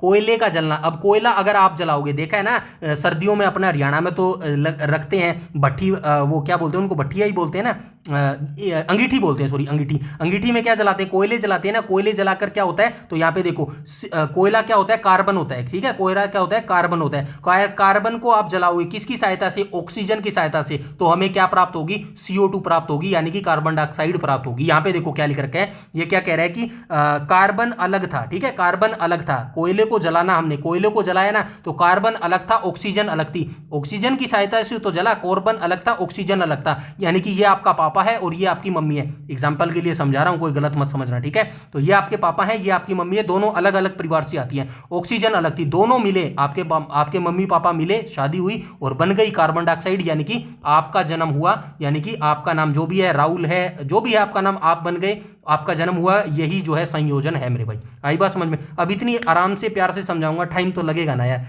आप थोड़ा सा पेशेंस रखा करो। चलिए मान लेते हैं कुछ भी नहीं जिंदगी में, सिर्फ एक चीज मेरी जिंदगी में हमेशा याद रखना, पेशेंस, ठीक है। पेशेंस हिंदी में क्या बोलते हैं, धैर्य। जिस बंदे ने ये धैर्य रखना सीख लिया ना, यकीन मानिएगा आधी से ज़्यादा उसने जो है अपनी रेस लगा लो, या फिर जिंदगी की रेस लगा लो, या फिर कुछ भी लगा लो, वो जीत लिया मेरे भाई। आप रामायण पढ़ लेना, महाभारत पढ़ लेना, कुछ भी किसी को भी पढ़ लेना, सभी का एक ही स्रोत मिलेगा, एक ही मूल सार मिलेगा, एक ही निष्कर्ष मिलेगा। क्या मिलेगा, धैर्य। क्या मिलेगा, धैर्य। आई बात समझ में। चलिए फटाफट से आगे चलते हैं भाई, विस्थापन अभिक्रिया को देख लेते हैं, ठीक है। विस्थापन अभिक्रिया क्या है, विस्थापन का मतलब क्या है मेरे भाई, समझ। विस्थापन वही तभी बोलता हूं मैं आपको, शब्दों का मतलब जब तक समझ नहीं आएगा ना, आप तब तक रट्टे ही मारोगे। अब विस्थापन का मतलब किसी को पता है तो मतलब ही नहीं, इसकी डेफिनेशन आपको ना पता हो। विस्थापन का मतलब क्या है, किसी को हटाना, अपदस्थ करना, किसी को उसके पद से हटाना। अब नेपाल में थोड़े दिन पहले क्या हुआ था, जो वहां का प्रधानमंत्री था उसको हटा दिया ना, वहां की जो जयंती जी हटा दिया उन्होंने। अब कुछ टाइम के बाद हमारे भारत में भी ऐसा होने वाला है। अगर सिस्टम ढंग से नहीं हुआ ना, ऐसे ही सड़ा हुआ सिस्टम चलता रहा, तो ऐसा ही होगा हमारे इंडिया के अंदर भी, ज्यादा कुछ चेंज नहीं होगा। ऐसे ही जो ऊपर बैठे लोग हैं उनको हम हटा देंगे, ठीक है। इसी को क्या बोलते हैं, विस्थापन बोलते हैं। डेफिनेशन क्या कहती है, देखो एनसीईआरटी का पॉइंट कहता है, वह अभिक्रिया जिसमें एक अधिक क्रियाशील तत्व, अधिक क्रियाशील यानी कि स्ट्रोंग तत्व, स्ट्रोंग एलिमेंट कम क्रियाशील तत्व को उसके यौगिक से विस्थापित करके हटा देता है। फॉर एग्जांपल यही समझो, जो स्ट्रोंग आदमी है हमेशा किसको दबाता है, वीक आदमी को ही दबाता है। जंगल में देख लो, जंगल पे राज कौन करता है, हिरण थोड़ी राज करता है, लोमड़ी थोड़ी राज करती है। लोमड़ी भी वैसे खतरनाक है, भेड़िया भी खतरनाक जानवर है, लेकिन राज कौन करता है, शेर करता है ना, जंगल का राजा। क्यों, क्योंकि वो स्ट्रोंग है मेरे भाई, सिंपल सी बात है। आई समझ में, ज्यादा वो रट्टा मारने की जरूरत नहीं है, बस समझो इन चीज को, शब्दों का मतलब समझो। विस्थापन का मतलब क्या है, सरल भाषा में बस इसको पढ़ लेना, जिसकी लाठी उसकी भैंस वाला नियम है। जब टेस्ट ट्यूब में कॉपर सल्फेट के नीले घोल में लोहे की कील डाली जाती है, तो लोहा ज्यादा ताकतवर होने के कारण कॉपर को लात मारकर बाहर भगा देता है और खुद की कुर्सी पर बैठ जाता है। इसी वजह से नीला रंग बदलकर जो है हरा हो जाता है मेरे भाई। इसीलिए जो वो कहते हैं ना कि एक क्वेश्चन आपसे पूछता है बार बार कि जो हम पटाखे वगैरह छोड़ते हैं उनमें हरा रंग क्यों निकलता है, बस इसी के कारण होता है मेरे भाई, ठीक है। आगे चलते हैं क्वेश्चन नंबर, अच्छा क्वेश्चन नंबर क्या कह रहा हूं, पॉइंट नंबर 10 पर चलते हैं। पॉइंट नंबर 10 पर चलते हैं, फटाफट से इसका जो है खत्म करते हैं। अब क्या चलते हैं, अपघटन या फिर वियोजन अभिक्रिया। अपघटन क्या होता है, इस शब्द का मतलब समझो। यहाँ पे क्या लिखा हुआ है, ब्रेकअप। ब्रेकअप तो होता है ना, बहुत सारे आजकल मोस्टली ब्रेकअप ही होता है मेरे भाई, ठीक है। जो अपनी मंजिल पर पहुंच पाते हैं वो तो नगण्य है, यानी कि 0% है उनका एरिया मेरे भाई, ठीक है। एक आधा कोई पहुंच गया तो पहुंच गया, वो भी उसके पीछे ही बहुत सारी चीजें होती है मेरे भाई, बहुत सारे फैक्टर होते हैं। तो ये चीज अपने दिमाग से निकाल देना कि भाई मैं और मेरी गर्लफ्रेंड तो जो है एक दूसरे से बहुत प्यार करते हैं, हम एक दूसरे के प्रति लॉयल भी हैं, ठीक है। होंगे आप लॉयल, अच्छी बात है, लॉयल होना बहुत अच्छी बात है। तो इसका मतलब ये नहीं है कि आपका मिलन हो जाएगा, आपकी शादी हो जाएगी। ये जो हमारा समाज है ना, बहुत ही गंदी सोच वाला जो है समाज है मेरे भाई। इसको चाहिए भाई लड़का सरकारी नौकरी होना चाहिए, सरकारी नौकरी नहीं है तो या फिर आपका बैकग्राउंड होना चाहिए, बैकग्राउंड में आपके पास किले होने चाहिए, किले नहीं है तो आपके पास भाई कोई ऐसा बिजनेस होना चाहिए जिससे आप 1-2 लाख इनकम होना चाहिए। यकीन मानना, अगर आपको लगता है ना कि सरकारी नौकरी नहीं लगी, कि मैं 10-20 हज़ार की नौकरी लग के जो है लड़की के फादर से उसका हाथ मान लूँगा और वो दे देगा, तो गलत फहमी में जी रहे हो मेरे भाई तुम, ठीक है। चलिए आगे बताने की ज़्यादा जरूरत नहीं है, आगे चलते हैं।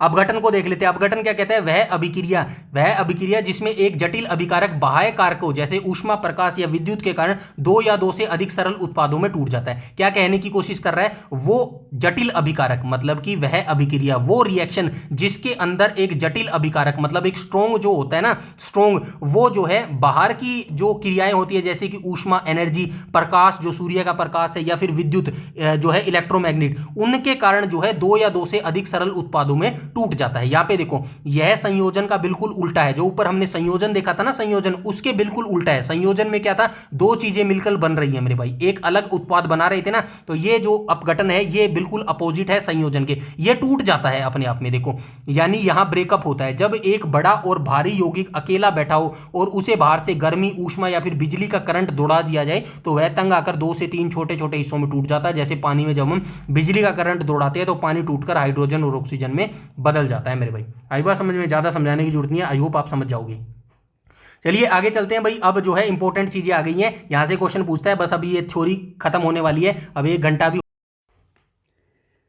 चलिए भैया एक बार प्रॉब्लम हो गई थी, मैं जो रिकॉर्डिंग थी ना वो उसको मैंने पोस्ट कर दिया था और दोबारा प्ले करना ही भूल गया। अब ये सारी चीज़ मैं करवा चुका था, अब दोबारा से मैंने रिकॉर्ड करना पड़ रहा है। चलिए कोई बात नहीं, फटाफट से जल्दी चलते हैं मेरे भाई, ठीक है, कोई बात नहीं, अब मेहनत तो लग रही है, कोई नहीं, आपके लिए करना पड़ेगा दोबारा से, ठीक है। फटाफट से चलते हैं, कोई दिक्कत नहीं है, जल्दी जल्दी चलते हैं। अब यहाँ पे क्या लिखा गया है, ऊष्मा छेपी बनाम ऊष्मा शोषी लिखा गया है, ठीक है। इसकी डेफिनेशन क्या कहती है, एनसीईआरटी डेफिनेशन कहती है, पेन चेंज कर लेता हूँ मैं, चलो ठीक है कोई बात नहीं।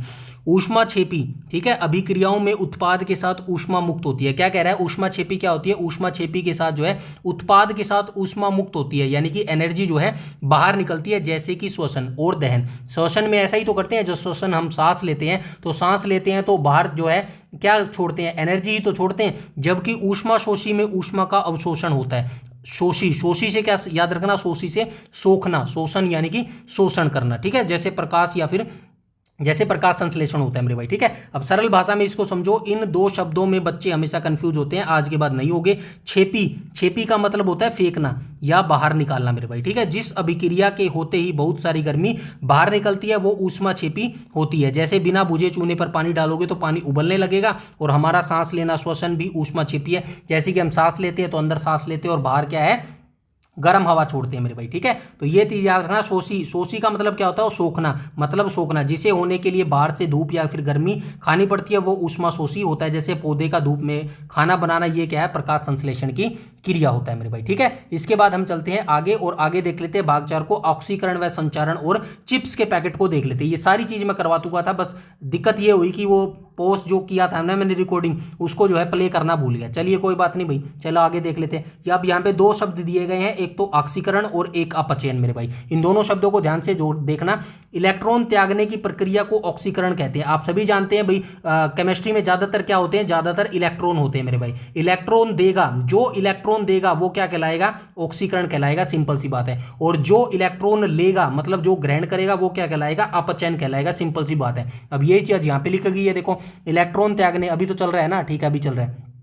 इलेक्ट्रॉन त्यागने की प्रक्रिया को ऑक्सीकरण कहते हैं और इलेक्ट्रॉन ग्रहण करने की प्रक्रिया को अपचयन कहते हैं। जब ये दोनों एक साथ होते हैं तो इस प्रक्रिया को रेडॉक्स अभिक्रिया कहते हैं मेरे भाई, ठीक है। आगे चलते हैं, ये देखो केमिस्ट्री, इलेक्ट्रॉन का आना जाना ही सब कुछ है। जब कोई परमाणु अपने अंदर से इलेक्ट्रॉन को बाहर निकालकर फेंक देता है, त्याग करता है, तो उसे ऑक्सीकरण कहते हैं। और जब कोई दूसरा लपक लेता है, ग्रहण करता है, तो उसे अपचयन कहते हैं। सिंपल सी बात है भाई। फॉर एग्जाम्पल ये पदार्थ है, ठीक है, ये पदार्थ है, अब ये इलेक्ट्रॉन देगा तो ये इलेक्ट्रॉन लेगा भी तो मेरे भाई, लेगा ना। तो बस यही चीज कहने की कोशिश कर रहा है। फॉर एग्जाम्पल आपकी गर्लफ्रेंड है, अगर वो आपको छोड़ देगी, आपकी शादी उससे नहीं हुई, तो जाहिर सी बात है उसकी शादी कहीं और तो होगी ना। बस यही चीज ये यहाँ पर कहने की कोशिश कर रहा है। जो है ग्रहण करेगा तो उसको अपचयन कहते हैं। और मजे की बात यह है कि दोनों काम हमेशा एक साथ होते हैं। ये जो दोनों काम हो गए ना, मतलब कोई देगा तो लेगा, सिंपल सी बात है, कोई तो लेगा, तो ये दोनों काम एक साथ होते हैं। और इसी अदला बदली को जो है रेडॉक्स अभिक्रिया जो है कहा जाता है मेरे भाई, ठीक है। आगे चलते हैं, संचारण देख लेते हैं। अब देखो सारी चीज मैं यहाँ पे बता के आया था, घर बनाना सही है। अब चलो कोई बात नहीं, मेहनत तो दोबारा लग रही है, चलो कोई बात नहीं, आगे चलते हैं भाई। संचारण क्या होता है आपको पता भी होगा। संचारण यहाँ पे देखो एनसीईआरटी का पॉइंट क्या कहता है, हवा और नमी के संपर्क में आने पर धातु धीरे धीरे नष्ट होना संचारण कहलाता है। जैसे लोहे पर भूरा जंग लगना, तांबे पर हरी परत लगना और चांदी का काला पड़ना। एक छोटा सा एग्जांपल देता हूँ, आप सभी ने जो है अपने घर बनते हुए देखे हैं, बहुतों ने देखे होंगे, बहुतों ने नहीं देखे। चलिए जिसने नहीं देखे उसके बारे में बता देता हूँ। आपके घर के आसपास देखना, कोई नया घर बन रहा होगा, कोई नया घर बन रहा होगा, तो वो क्या करता है, नए सरिया लेके आता है। नया सरिया तो पूरे घर में लगता ही है भाई, नीम भरने में हमारा सरिया लगता है, लेंटर लगाने में हमारा सरिया लगता है। जो नया सरिया आता है ना वो क्या करता है, नया सरिये का रंग कैसा होता है, नीला होता है भाई, ठीक है। नया सरिया का रंग ध्यान से देखना, नीला या फिर हल्का सा काला होता है मेरे भाई, ठीक है।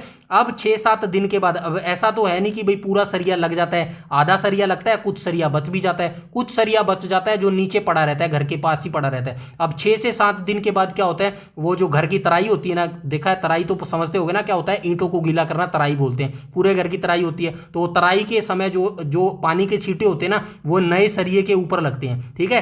पानी के छींटे लग गए नए सरिये के ऊपर, उसके बाद क्या लगा, ऑक्सीजन भी लग रही है।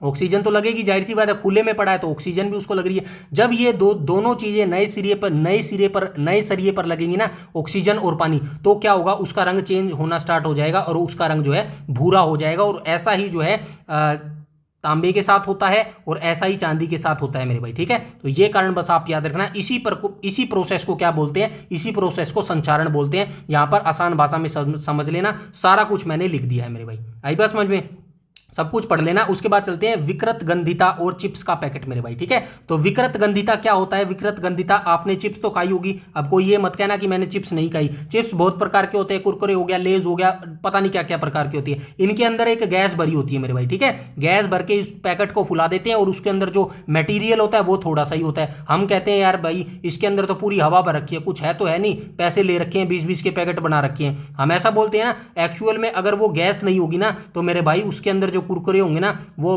बांस मारना स्टार्ट कर देंगे, सड़ जाएंगे, या फिर वो जो टाइट कुरकुरे होते हैं ना वो वैसे नहीं रहेंगे मेरे भाई। कैसे नहीं रहेंगे, अब देखो, वसा युक्त और तैलीय खाद्य पदार्थ, यानी कि वो पदार्थ जो वसा से बना है और तेल से बनकर बना है, पदार्थों का हवा में ऑक्सीकरण होने से उनका स्वाद और गंध बदल जाता है, उसी को विकृत गंधिता कहा जाता है मेरे भाई। ऐसा समझो, आपके घर में आपने जो है रोटी सब्जी बनाई बढ़िया वाली, ठीक है, नान बना ली और शाही पनीर बना लिया, अब उसको 3-4 दिन तक आपने खुले में रख दिया, ठीक है। उस खाने को आपने क्या किया, खुले में रख दिया 3-4 दिन तक। 3-4 दिन के बाद आप उस खाने को सूंघना, उसमें से इतनी गंदी बदबू आती मिलेगी जिसको आप भाई खा नहीं पाओगे, और खा भी मत लेना मेरे भाई। और खाते हो तो भाई हमारे घरों में जो है मम्मियाँ खाती हैं भाई 1-2 दिन का पुराना खाना, उनको बोला करो ऐसा ना खाए, उससे बीमारियां होती है मेरे भाई, ठीक है। सड़ जाता है वो खाना, बैक्टीरिया उसके अंदर लग जाती है। ऐसा ही चिप्स के साथ होता है मेरे भाई, ठीक है। यहाँ पे देखो, वसायुक्त तेलीय खाद्य पदार्थों को हवा में ऑक्सीकरण होने से उनका स्वाद गंध में बदल जाता है, और वो जो बदबू आती है ना उसी को विकृत गंधिता कहलाते हैं। इसी गंधिता को, मतलब वो जो बदबू आती है ना, उसी को रोकने के लिए चिप्स के पैकेट में नाइट्रोजन गैस भरी जाती है मेरे भाई, सिंपल सी बात है, आई बात समझ में। अब अगर नाइट्रोजन गैस उस पैकेट में नहीं होगी तो उसमें से बदबू आने लग जाएगी मेरे भाई, सिंपल सी बात है। आगे चलते हैं, ये सरल भाषा में आप पढ़ लेना, सब कुछ मैंने यहां पे लिख दिया है मेरे भाई, आई बात समझ में। उसके बाद हम चलते हैं आगे लास्ट ये हमारा टॉपिक है भौतिक बनाम रासायनिक परिवर्तन की अचूक ट्रिक मेरे भाई, ठीक है। ये सारी चीजें आपको पता भी है, बस एक बार मैं पढ़ रहा हूं, फिजिकल व केमिकल रिएक्शन मेरे भाई, ठीक है। तो देख लेते हैं मेरे भाई, भौतिक परिवर्तन उत्क्रमणीय, हिंदी में इसको क्या बोलते हैं, उत्क्रमणीय बोलते हैं, इंग्लिश में इसको बोलते हैं रिवर्सिबल। इसीलिए जो कहते हैं ना कि इंग्लिश मुश्किल है, मेरे भाई मैं दावे के साथ कह सकता हूं इंग्लिश से कहीं ज्यादा मुश्किल है हमारी हिंदी मेरे भाई। बस इसको क्या है, इसको जो है पुश नहीं मिलता। पुश क्या बोलते हैं, पुश मतलब क्या, पुश को क्या बोलेंगे, फॉर एग्जांपल ऐसे समझ लो, यूट्यूब की लैंग्वेज में समझ लो, यूट्यूब किसको पुश करता है, जो ऐड चलवाता है अपने चैनल पर, जिसका अच्छा खासा ऑडियंस हो, ऑडियंस उसकी हर वीडियोस को लाइक करती है, शेयर करती है, कमेंट करती है,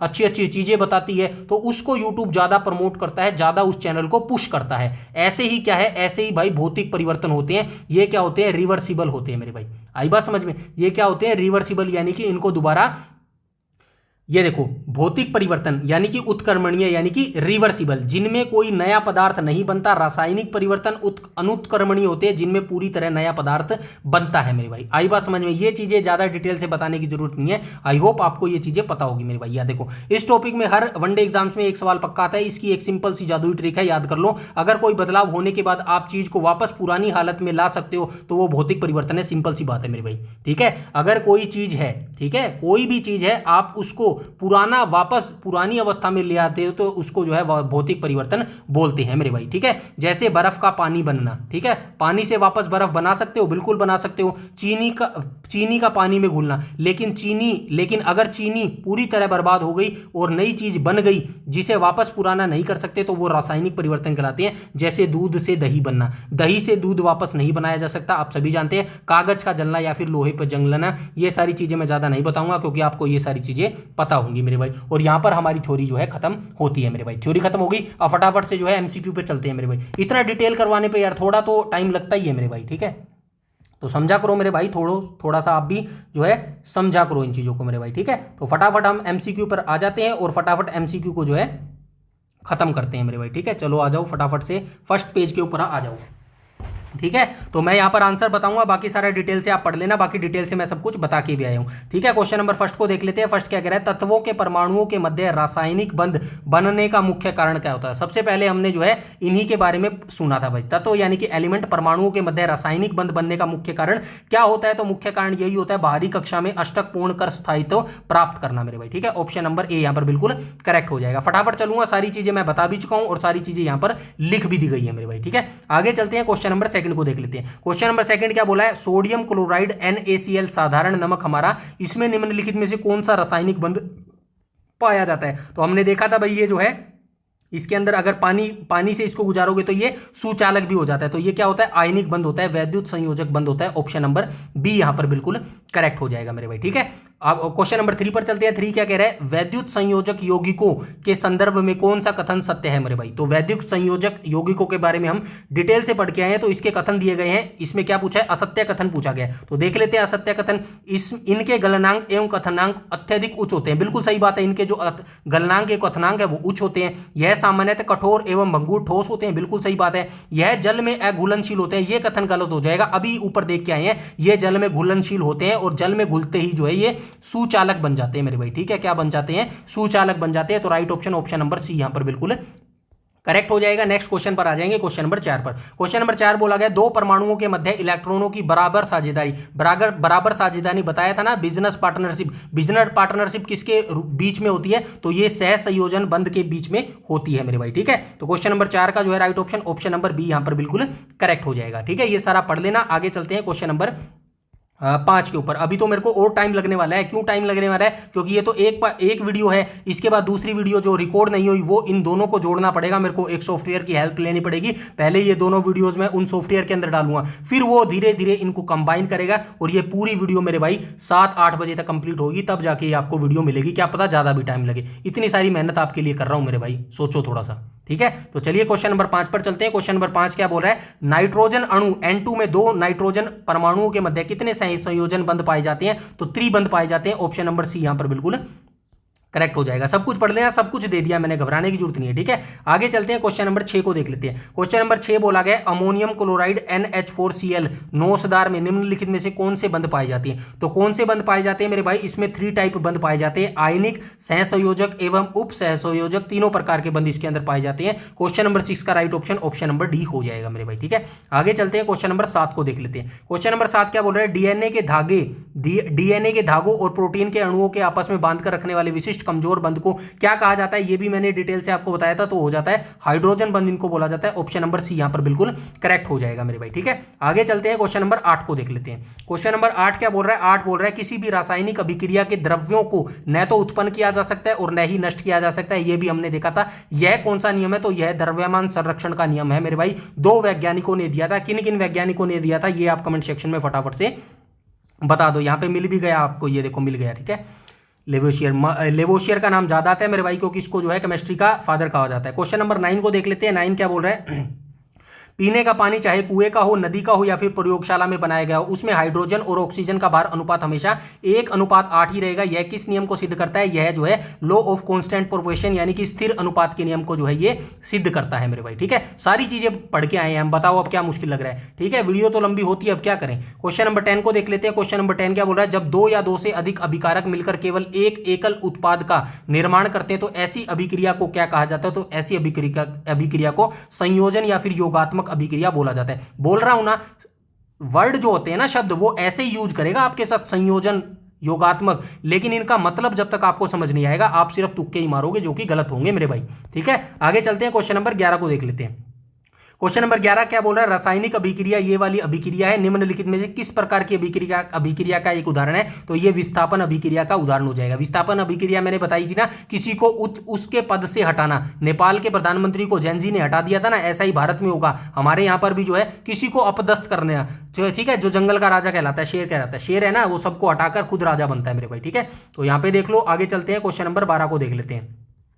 क्वेश्चन नंबर 12 क्या बोल रहा है, तो क्वेश्चन नंबर 12 बोल रहा है, जब जल में विद्युत धारा बिजली का करंट प्रभावित की जाती है तो वह टूटकर हाइड्रोजन और ऑक्सीजन गैसों में बदल जाता है, यह किस अभिक्रिया का उदाहरण होता है, तो ये भी हम पढ़ के आए हैं। क्वेश्चन नंबर 12 का right option option number C हो जाएगा, विद्युत अपघटन अभिक्रिया का जो है ये उदाहरण हो जाएगा। क्वेश्चन नंबर 13 को देख लेते हैं। क्वेश्चन नंबर 13 क्या बोल रहा है, उन रासायनिक अभिक्रियाओं को क्या कहा जाता है जिनमें मुख्य उत्पाद के निर्माण के साथ साथ भारी मात्रा में ऊष्मा बाहर निकलती है। अभी देख के आए थे ऊष्मा छोपी और ऊष्मा छेपी देखा था। ऊष्मा छेपी ये क्या कह रहा है, एनर्जी बाहर निकलती है, ऊष्मा छेपी में बाहर निकलती है मेरे भाई, ठीक है। छेपी में क्या है, एनर्जी बाहर निकलती है। और क्या था, शोषी, शोषी से क्या हमने कहा था, शोषी यानी कि शोषण मेरे भाई, ठीक है, शोषण। वर्तमान में जो सरकार हमारा शोषण ही कर रही है, स्टूडेंट्स का शोषण ही कर रही है, नौकरियां नहीं दे रही है, पेपरों में लीक कर रही है, हर पेपर लीक हो रहा है, HSSC का ले लो, SSC का ले लो, रेलवे का ले लो, CBSE का ले लो, नीट का ले लो, कोई ले लो, सिर्फ हमारा शोषण हो रहा है मेरे भाई, ठीक है। छेपी क्या है, श्वसन, हमारा श्वसन है ना, जो हमारा श्वसन,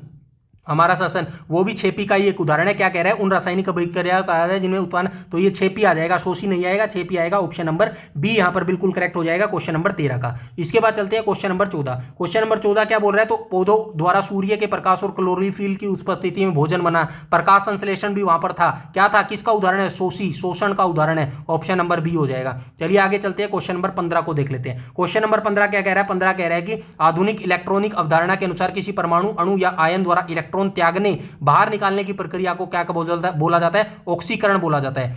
त्यागना, बाहर निकालना, बाहर निकालना, निकालना, ठीक है, या फिर त्यागना, किसको त्यागना, इलेक्ट्रॉन को त्यागना, क्या कहला जाता है, ऑक्सीकरण। और जो ग्रहण करता है, उदासीनकरण नहीं आएगा, वो क्या आएगा, अपचन आएगा, ऊपर लिखो इसको, ग्रहण करता है, ठीक है, ग्रहण, ग्रहण करता है या फिर लेता है, इसको क्या बोलेंगे, इसको बोलेंगे अपचयन बोलेंगे मेरे भाई, ठीक है। दोनों चीजें याद रखना, कुछ भी आपसे पूछ लेगा। नेक्स्ट पर चलते हैं क्वेश्चन नंबर 16 पर। 16 क्या बोल रहा है, किसी रासायनिक अभिक्रिया में जब कोई परमाणु या अपचयन बाहर से इलेक्ट्रॉन ग्रहण करता है तो इसको अपचयन बोलते हैं मेरे भाई, ठीक है। आगे आ जाएंगे, क्वेश्चन नंबर 17 को देख लेंगे। 17 बोल रहा है, वह रासायनिक अभिक्रिया क्या कहलाती है जिसमें ऑक्सीकरण और अपचयन दोनों क्रियाएं एक ही समय पर एक साथ हो रही है, रेडॉक्स अभिक्रिया। देख के आए थे ना, रेडॉक्स अभिक्रिया, दोनों जगह दोनों चीजें एक साथ होंगी मेरे भाई, ठीक है।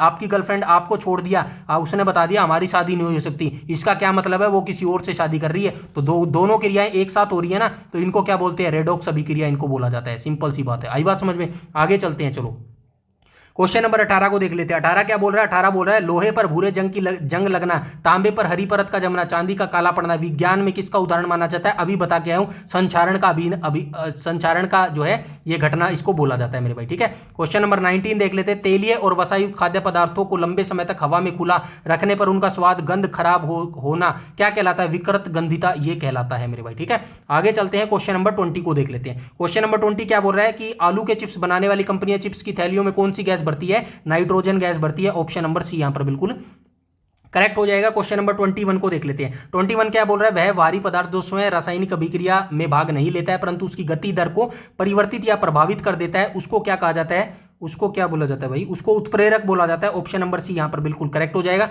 इसको भी पढ़ लेना। आगे चलते हैं, क्वेश्चन नंबर 22 को देख लेते हैं।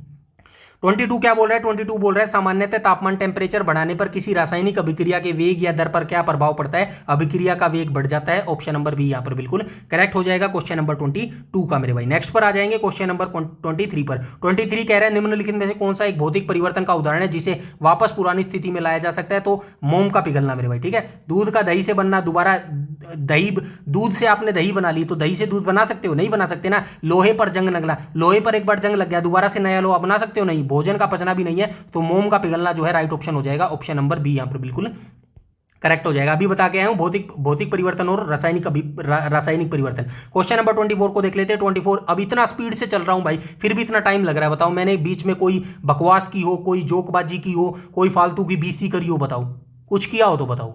सारा आपके लिए अब तो बिल्कुल 2x में चल रहा हूं स्पीड में, ठीक है।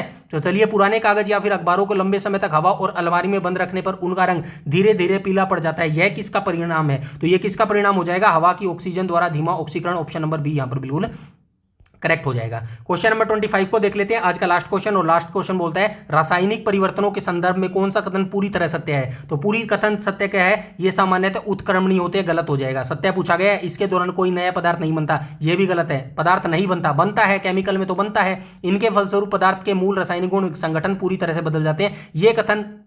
ये कथन सही हो जाएगा मेरे भाई, ठीक है। क्या पूछा है, कौन सा कथन सत्य है? हाँ, यही कथन सत्य हो जाएगा। ऑप्शन नंबर सी यहाँ पर बिल्कुल करेक्ट हो जाएगा मेरे भाई, ठीक है। तो ये जो है हमारी यहाँ पर पीडीएफ खत्म होती है और यहाँ पर हमारा जो है चैप्टर नंबर 3 कंप्लीट होता है मेरे भाई, ठीक है। क्या खत्म होता है यहाँ पे हमारा जो है, अरे क्या हो गया, यहाँ पर जो है हमारा चैप्टर नंबर 3 कंप्लीट होता है। अब बताओ, मैंने कुछ फालतू किया हो, बकवास की हो तो बताओ। सारी कुछ आपके लिए कर रहा हूँ, थोड़ा तो टाइम लगेगा यार। देखो, आपको थोड़ा टाइम देना पड़ेगा, ये सच्चाई है। आप इस चीज़ को अगर जितना जल्दी समझ लोगे ना, उतना आपके लिए फायदेमंद रहेगा मेरे भाई। सरकारी नौकरी ऐसी नहीं है कि आज आपने सरकारी नौकरी करनी तैयारी शुरू करी और अगले 6 महीने में आपकी नौकरी लग जाएगी। ऐसा कभी भी नहीं होगा मेरे भाई। ये एक मैराथन है, ये एक लंबी रेस का घोड़ा है। लंबी रेस का घोड़ा देखा है ना, पहले धीरे धीरे दौड़ता है और जैसे ही पास आने वाली होती है ना, जो दौड़ खत्म होने वाली होती है, वहां पर वो अपनी स्पीड बढ़ा देता है। ऐसे ही आपको चलना है और एचएसएससी इसका सबसे बड़ा एग्जांपल है मेरे भाई। 5 साल पंचवर्षीय योजना इसने बना रखी है। आपको पेशेंस रखना पड़ेगा, आपको धैर्य रखना पड़ेगा, तभी आप सक्सेसफुल हो पाएंगे भाई। सिंपल सी बात है। बाकी आपकी मर्जी है, आपकी लाइफ है। अगर आपको लगता है टाइम वेस्ट होता है तो डेफिनेटली आप जो है आप स्किप कर सकते हो, आप चैनल स्किप कर सकते हो, आप अदर चैनल्स पर पढ़ाई कर सकते हो। बहुत सारे चैनल है मेरे भाई जिनको मेरे से बहुत अच्छी तरीके से पढ़ाना भी आता है और वो मेरे से ज़्यादा नॉलेज भी रखते हैं मेरे भाई। आई बात समझ में? बाकी आप पढ़ते रहिएगा, बाकी सारी चीज़ें आपकी मैं कंप्लीट करता रहूँगा। और टेलीग्राम चैनल ज्वाइन कर लेना मेरे भाई, टेलीग्राम ज्वाइन कर लेना, क्योंकि सारी पीडीएफ जो है वो आपको यहीं पर टेलीग्राम पर जो है बिल्कुल फ्री में मिलेंगे मेरे भाई। और वीडियो अच्छी लगे तो प्लीज़ लाइक और शेयर कर दिया करो जिसको इसकी ज़रूरत है मेरे भाई, ठीक है। तो आज की वीडियो में इतना ही रखते हैं, मिलते हैं अब सीधा मंडे वाली क्लास में। चैप्टर नंबर 4 हम वहाँ पर करेंगे और नेक्स्ट वीक जो है हम पूरी केमिस्ट्री को खत्म कर देंगे और उससे नेक्स्ट वीक जो है हम क्या करेंगे, बायोलॉजी को स्टार्ट कर देंगे मेरे भाई। इससे ज़्यादा स्पीड और आप क्या लोगे यार, बताओ, ठीक है। और एक और चीज आपको बताना चाहता हूं, कोई अगर नया बच्चा जुड़ा है ना, कोई अगर नया बच्चा है जो यहाँ अभी जुड़ा है, तो उसको पहले बता देता हूं मेरे भाई, रैंडमली वीडियो देखने की जरूरत नहीं है मेरे भाई, ठीक है। रैंडमली आपको जरूरत नहीं है वीडियो देखने की। आप कोई एक प्लेलिस्ट खोलो और पहली प्लेलिस्ट पहली वीडियो से लग जाना मेरे भाई। ये पूरा एक फ्री इनिशिएटिव फाउंडेशन बैच आप मान सकते हो, 60 मार्क्स का एचएसएससी 2026 के लिए। कोई भी इसके रिगार्डिंग आपकी क्वेरी, डाउट, सजेशन है तो आप डेफिनेटली कमेंट सेक्शन में कमेंट करके बता दीजिएगा, मैं रिप्लाई आपका कर दूंगा मेरे भाई, ठीक है। मिलते हैं मंडे वाली क्लास में, तब तक के लिए धन्यवाद।